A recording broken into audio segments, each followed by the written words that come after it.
Caitlin, I just want to personally congratulate you on being named captain for the 20.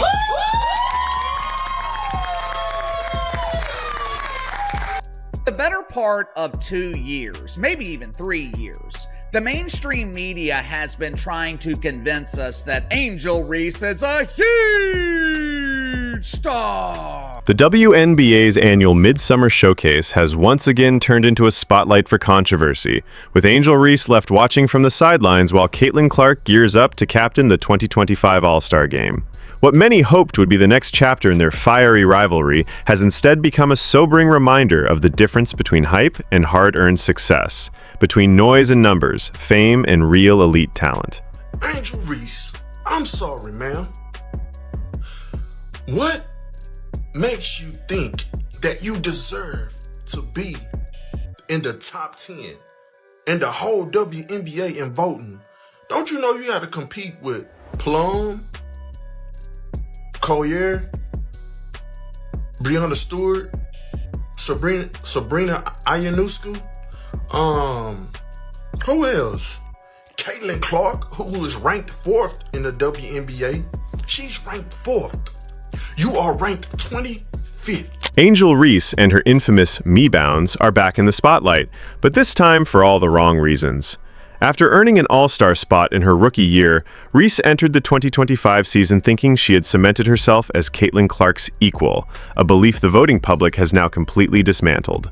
While Clark secured her captaincy with a staggering 1,293,526 fan votes, Reese didn't even break into the top 10 in the early returns, pulling in just 173,363 votes and settling at 13th overall. So lads, Caitlin Clark led the WNBA in All-Star voting. Obviously led the WNBA in All-Star voting. Like, I don't think anyone is shocked by that. If somebody is surprised by Caitlin Clark leading the WNBA in All-Star voting, you've been living under a rock. It's obvious. She was always going to lead. The contrast is staggering. Despite missing time due to injuries, Caitlin Clark is still putting up elite numbers, averaging 18.2 points, 8.9 assists, and 5 rebounds per game, while breaking records and selling out arenas across the league. Meanwhile, Reese has taken a noticeable step backward in nearly every major category compared to her rookie year. Her scoring has dipped from 13.6 to 11.7 points per game, and her rebounding has slightly declined from 13.1 to 12.3. Even more concerning, her turnovers have nearly doubled from 2.2 to 3.9 per game, and her field goal percentage has plummeted to a troubling 39.1%. An up and down season for her, relatively speaking, because she's been in and out of the lineup. Collier did miss a few games with a back issue as well. And of course, Clark had the shooting slump before she went out with the latest injury. Don't know how much that was related or is related, but Clark's impact on the floor is apparent when you see her there and when you see her off, and her numbers are still awesome. Not to mention, she's by far the most popular player in the league, and this is decided by fan voting. The Me Bounds controversy has finally reached its predictable end. Fans just aren't buying what Angel Reese is selling anymore. Her habit of padding stats by grabbing rebounds off her own missed shots has become a running joke instead of a badge of honor. Even Reese has leaned into the criticism, admitting, "Whoever came up with the Me Bounds thing, y'all ate that up," and taking it a step further by trademarking the term for potential merch. In many ways, that might be the most damning part of it all, turning what's widely seen as her biggest flaw into a branding opportunity. Whoever came up with the Me Bounds thing, y'all ate that up, because rebounds, me bounds, rebounds, key bounds, T-bounds, T-bounds, anything that comes off that board, it's mine. It's mine. And a brand,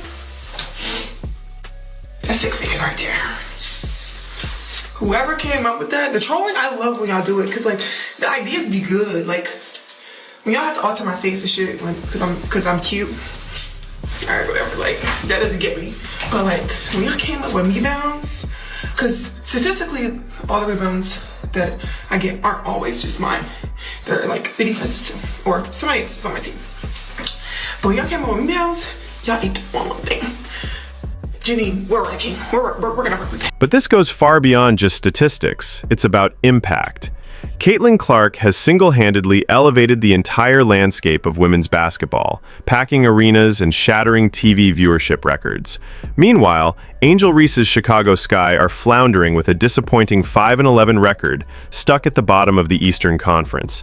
The very team that was expected to thrive under her so-called superstar presence is now scrambling to find ways to make her more effective on the court. So Angel Reese came out and had a 12 rebound, 4-point, 2-assist game in the absence of Caitlin Clark tonight. Angel, they're not coming for you. They're coming to watch the prodigal son or daughter, Caitlin Clark. If you're enjoying this, don't forget to subscribe. Now enter Tyler Marsh, the Sky's new head coach, handed the near impossible task of transforming Angel Reese into something she simply isn't. The coaching staff has tried it all, shifting her to different positions, attempting to mold her into a point forward, even encouraging her to stretch her game to the three-point line. But it's the basketball equivalent of trying to teach a fish to climb a tree. You can call it versatility, all you want. But when your supposed star is shooting just 39.1% from the field and can't consistently finish at the rim despite being 6'3", no amount of experimentation will fix fundamental flaws in her game. Because to be 6'3", she should be more dominant than what she is. Clearly, she don't be in the gym enough, because she should be stronger than what she is. They be handling Angel Reese, and she want to be crying and talking about they ain't passing her the ball. I wonder why they not passing you the ball, because you're not good enough. And then the Chicago Sky, know what I'm saying, viewership, it only reaches like 1-point-something million. But check this out. The highest was when they played against the Indiana. The most revealing moment of Angel Reese's season came when she was benched during crunch time in one of the Sky's rare wins. As teammate Camila Cardoso exploded for a career-high 23 points, Reese sat on the sidelines and watched her team succeed without her. The message couldn't have been clearer. Chicago plays better basketball when their so-called superstar isn't on the floor.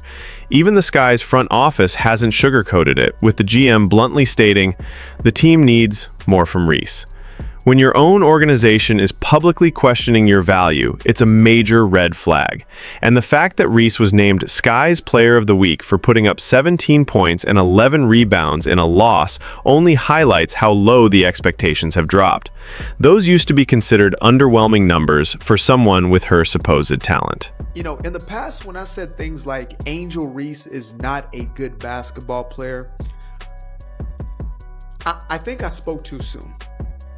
At this point, I've come to realize that Angel Reese, the self-appointed most important player in the WNBA, is not a bad player.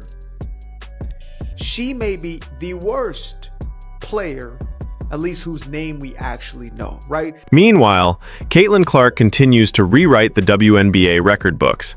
She became the fastest player in league history to reach 350 assists and the quickest point guard to hit 250 rebounds. She even opened the 2025 season with a triple-double, ironically against Angel Reese's Chicago Sky. While Reese struggles with basic efficiency, Clark is not only making history with assists and rebounds, but also leading her team to true competitiveness. Her All-Star captaincy isn't just about popularity, it's a statement on what really matters in professional basketball. Fans, players, and media all participated in the voting, and all three groups delivered the same clear verdict. Angel Reese is not among the league's elite. Coaches might include her as a reserve, but even that would feel more like a courtesy than a deserved honor. This entire situation lays bare the core issue in how Reese has approached her career. Rather than dedicating herself to improving her game, she's focused on social media battles, branding, and building narratives that have little to do with winning. She trademarked Maybounds instead of fixing her shooting mechanics. She poured energy into months-long online campaigns instead of refining her footwork in the post. Saying rebounds, crebounds, me bounds, brick ups, pray ups, whatever the case may be. And it's crazy because to be 6'3", she should be more dominant than what she is. Clearly, she don't be in the gym enough because she should be stronger than what she is. They be handling Angel Reese. And she want to be crying and talking about they ain't passing her the ball. I wonder why they not passing you the ball, because you're not good enough. And then the Chicago Sky, know what I'm saying? Viewership, it only reaches like 1 point something. The WNBA tried to manufacture a rivalry between Caitlin Clark and Angel Reese, pushing the narrative that they were equals, co-leading the next era of women's basketball. But fabricated drama crumbles when faced with reality. Clark's dominance across every meaningful metric, individual stats, team performance, and cultural impact has exposed how one-sided this rivalry truly is. The uncomfortable truth is that Angel Reese peaked during her NCAA title run at LSU, a season where everything aligned perfectly, the right teammates, the right system, and the momentum of a championship surge. But those conditions created expectations her professional game hasn't come close to fulfilling. College glory doesn't always translate to pro excellence, and Reese has unfortunately become the clearest example of that painful lesson. Because everybody's trying to make this about a, come on, black man, protect the sisters. Protect the sisters, brother. This ain't racial. This is about sports. This is about athletic ability. You know what I'm saying? And when you look at Caitlin Clark's game, who's very reminiscent of a Steph Curry, based on her range and the three, plus everything else she does. And then you look at Angel Reese, stop it. Her struggles this season go far beyond individual box scores. The Chicago Sky brought in a championship-caliber coach in Tyler Marsh, surrounded her with added talent, and gave her every chance to succeed.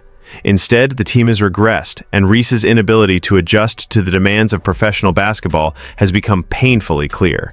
When a player's presence on the floor consistently hurts their team's chances of winning, no amount of Instagram followers or brand deals can mask that reality. The coaching staff has exhausted nearly every option. They've tried to mold her into a playmaker, but her assist-to-turnover ratio reflects someone overwhelmed by the pace and complexity of the pro game.